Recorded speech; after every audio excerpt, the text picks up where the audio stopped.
Pronti? 1, 2, 3. Valido questo segnale con la velocità di Expude Greppi dal numero 1 che va al comando. È partito forte Argento Jet, che però non ha trovato posizione subito sui primi, deve un attimo riprendere in mano. Ha sbagliato Emiro Clemar. Numero 4, Emiro Clemar, squalificato. E così il favorito è fuori dai giochi. Sbaglia anche Vita Peron al comando. Expude Numero Greppi 2, Vita Peron, Banana Rama squalificato. Jet, poi Argento Jet, quindi Biscuit del Nord che precede Alfred, ancora All About B, Happy, Danielino, quindi Juan Carlos Gifont, Demetrio e Costante Jet. 29 mezzi primi 400 metri di corsa, fila indiana con Expude Greppi che mantiene buon ritmo al comando, sempre seguito da Banana Rama Jet, quindi da Argento Jet.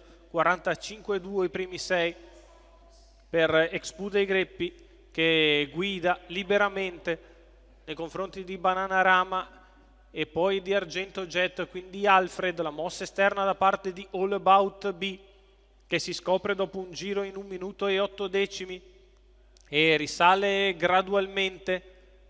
L'avanzata di All About B sembra essere marcata da Alfred, che fa un po' di dentro e fuori al chilometro in 1:16,7. Alla fine si scopre Biscuit del Nord che anticipa All About B, rimane in corda Alfred, terzo di dentro è sempre Argento Jet alle spalle di Banana Rama Jet ed Expude Greppi a un giro dalla fine, 1:32 3/4 di miglio. Expude Greppi in vantaggio, Banana Rama nella sua scia, di fuori Biscuit del Nord con in scia All About B, in corda ancora Argento Jet, quindi Alfred, Happy, Danielino.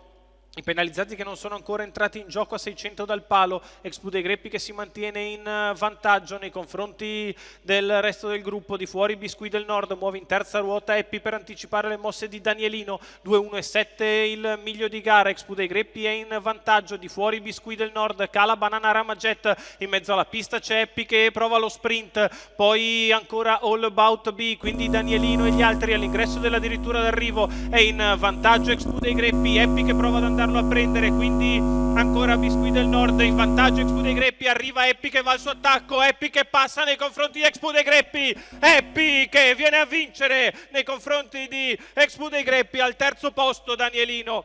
Il successo di Happy, Lorenzo Talpo Junior per il training di Elisa e Gianmarco Serzetto, i colori della scuderia Lagunare. Il numero 7 al primo posto a quota shock, aveva corso benissimo l'ultima Tris di Treviso e ripete la prestazione, porta a casa un netto successo nel finale. Corre benissimo anche Expude Greppi, che ha venduto cara la pelle fino in fondo, ma è preda dello speed del figlio di Tobin Kronos, che vince nettamente nel finale. Secondo posto per Expude Greppi, mentre il terzo è appannaggio di Danielino che precede Biscuit del Nord. Foto per il quinto tra Juan Carlos Gifont e Argento Jet.